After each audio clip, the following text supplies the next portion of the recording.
राधे राधे आप सभी को। आज मैं कार्तिक महात्म पढ़ने की तैयारियों। राधे राधे। पुराणों में वर्णित है कि कार्तिक माह में पूजन अर्चन स्नान करने से श्री हरि नारायण बहुत शीघ्रता से प्राप्त किया जा सकता है।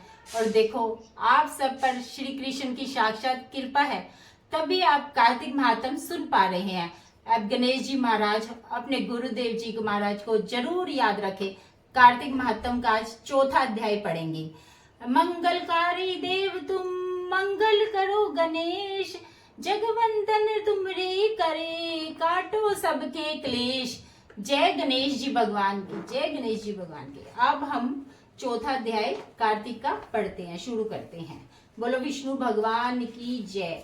तीसरे अध्याय को सुनकर नारद जी ने श्री ब्रह्मा जी से कहा कि हे तात, अब कृपा करके कार्तिक मास में जो दीप दान किया जाता है सो उसका महात्म्य सुनाने की कृपा कीजिए। नारद जी की यह बात सुनकर श्री ब्रह्मा जी बोले कि हे पुत्र, दीप चाहे स्वर्ण का हो, चांदी का, तांबे का हो अथवा मिट्टी का, अपनी श्रद्धा के अनुसार कार्तिक मास में दान करना चाहिए।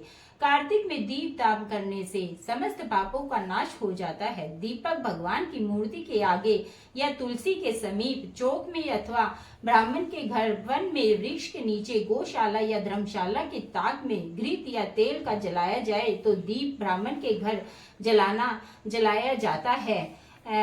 दीप ब्राह्मण के घर जलाया जाता है, उसको अग्नि अष्टम यज्ञ का फल प्राप्त होता है। और जो ऊंचा आकाश में दीप जलाते हैं उनके धन की वृद्धि होती है तथा वैकुंठ निवास मिलता है। दीप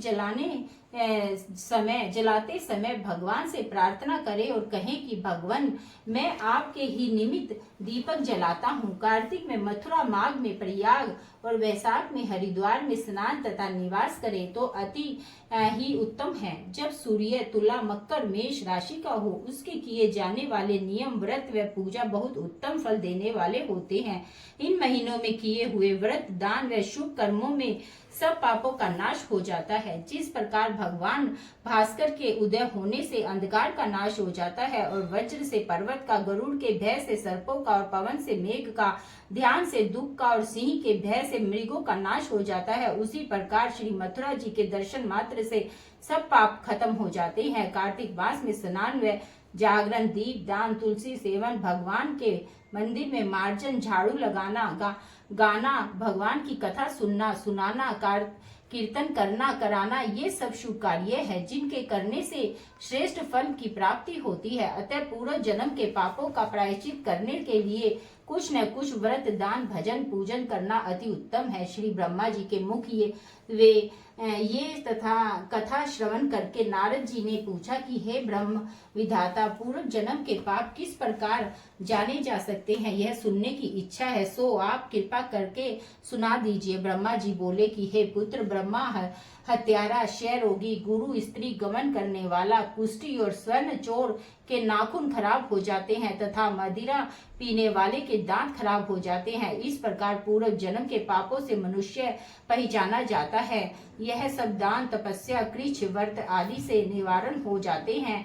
अब हम आगे कुछ व्रत आदि कहते हैं। एक समय भोजन करने से तथा 3 दिन सायकाल और 3 दिन प्रातः काल भोजन करने से अति कच्छ तथा सायकाल में 12 प्राप्त और प्रातः काल में 26 ग्रास तथा 24 ग्रास खाने से भी अति कृच्छ व्रत कहा गया है। 3 दिन खाए और फिर 3 दिन उपवास करे तो भी ये अति कृच्छ व्रत होता है। सायकाल में 1 ग्रास और प्रातः काल में 1 ग्रास, फिर 2 दिन बगैर मांगा हुआ तथा 2 दिन तक उपवास हो तो यह अति कृच्छार्थ व्रत कहलाता है। 21 दिन तक केवल दूध या पानी पीता रहे तो यह कृच्छ व्रत कहलाता है। 12 दिन उपवास करना पुराक व्रत कहलाता है। 4 दिन कुछ नहीं खाना, फिर सत खाना या फिर छाछ पीना, इसके पश्चात ब्राह्मण को दक्षिणा देना सौम्य व कच्छ व्रत कहा गया है। इसी प्रकार 12 दिन करना 12 कच्छ व्रत कहलाता है। तुला पुरुष का दान करना और गो, घृत,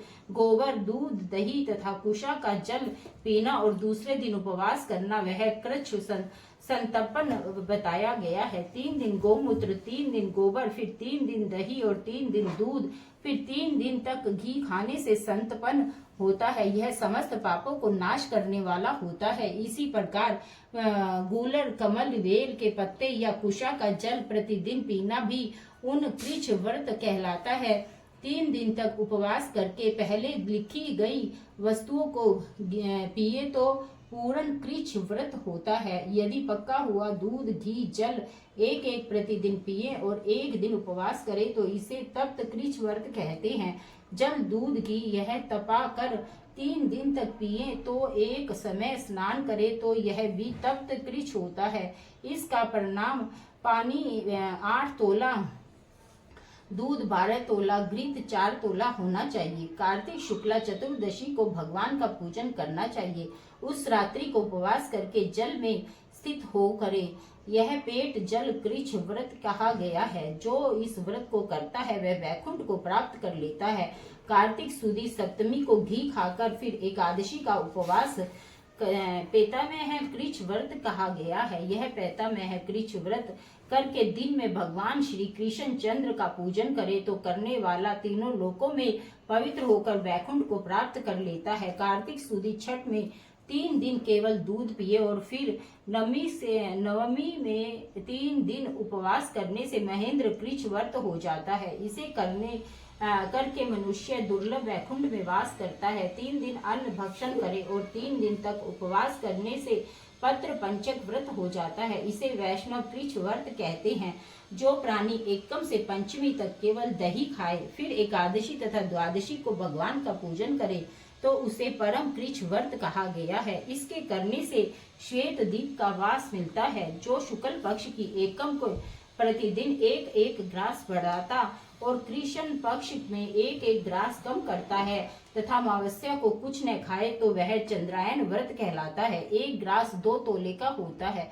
या यूं समझो कि जो भली प्रकार मुंह में आ जाए इतना हो ही ग्रास होना चाहिए। कृष्ण पक्ष के आदि में तथा 14 को 5 ग्रास, इसी प्रकार एक पक्ष में 140 पूरे करने चाहिए। इसे भी चंद्रायन व्रत कहते हैं।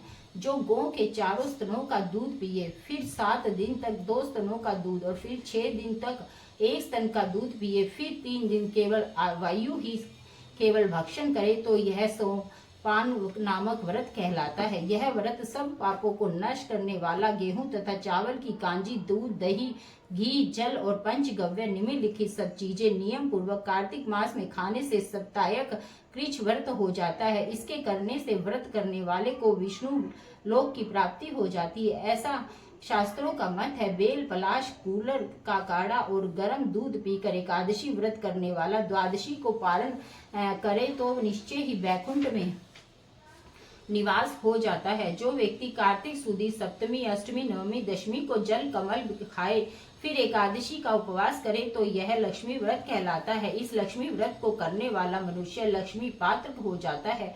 इस व्रत को करने वाले को भगवान के वैकुंठ लोक में वास मिलता है। प्रातः काल में 4 ग्रास और सायंकाल में न खाने से शिशु चांद्रायन व्रत कहलाता है। कार्तिक सुदी 14 को ब्रह्मकूच व्रत में गौरी का पूजन करना चाहिए। इसकी विधि इस प्रकार है। गोमूत्र, गोबर, दूध, दही, घृत और कुशा का जल लेकर इन सब को मिलाकर पंचगव्य तथा ब्रह्मकूच होता है तथा लाल रंग की गौ का मूत्र और श्वेत गौ का दूध, नीली गौ का दही और काली गौ का घी। यदि किसी वजह से ये न मिल सके तो दूसरी तरह का भी पंचगव्य हो सकता है, जिसका प्रमाण ये है कि गौमूत्र 8 मासा, गोबर 16 मासा, दूध 12 मासा, दही 10 मासा और घी 8 मासा और कुशा का जल 4 मासा। गौमूत्र गायत्री मंत्र पढ़कर गंध द्वारा से गोबर पेय, पृथ्विया से दूध, दधी का क्रावर्यो मंत्र से दही, तेजोमसी पढ़कर घी और दव स्वेती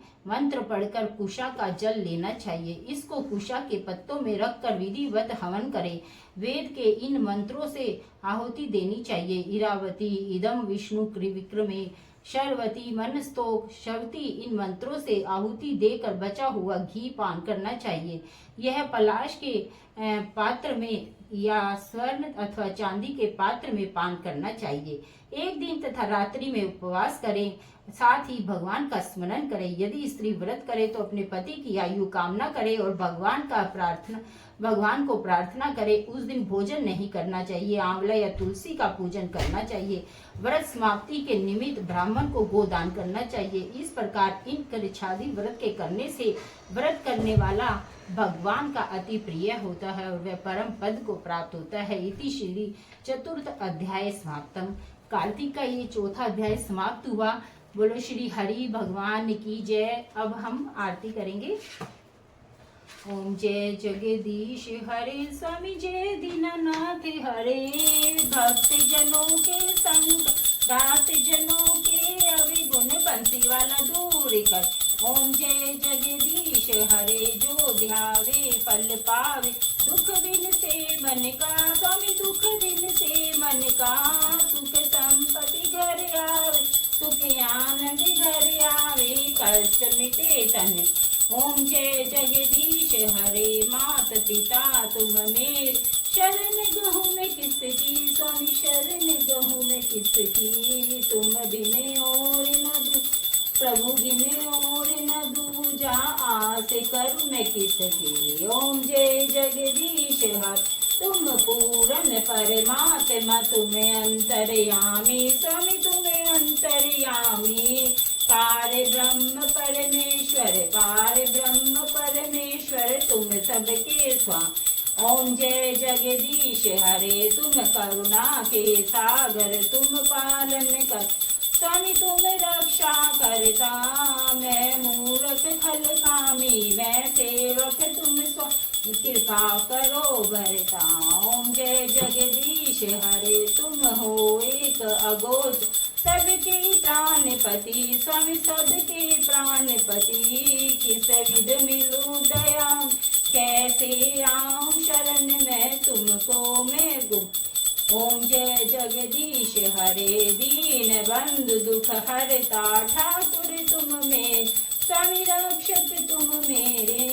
अपने हाथ उठाओ दया कर शरण ओ द्वार परम तेरे। ओम जय जगदीश हरे विषय विकार मिटाओ पाप हरो देव। स्वामी कष्ट हरो देवा। शरदा भक्ति बढ़ा शरदा प्रेम बढ़ाओ संतन की सेवा। ओम जय जगदीश ओम जय जगदीश हरे स्वामी जय दीननाथ हरे। भक्ति जनों के संकट दास जनों के बंसी वाला दूर करे। ओम जय जगदीश। बोलो शिव शंकर भगवान। जय श्री हरि जय श्री राधे कृष्ण राधे कृष्ण। ये हमारा कार्तिक का चौथा अध्याय था जो आज आपने सुना है। आपकी बहुत बहुत धन्यवाद सुनने के लिए। और अगर आपको मेरी वीडियो अच्छी लग रही है तो आप इसे लाइक सब्सक्राइब जरूर करें और कमेंट बॉक्स में आप लिखकर बताएं कि आपको कौन सी पूजा विधि जाननी है। धन्यवाद आपका। जय श्री राधे।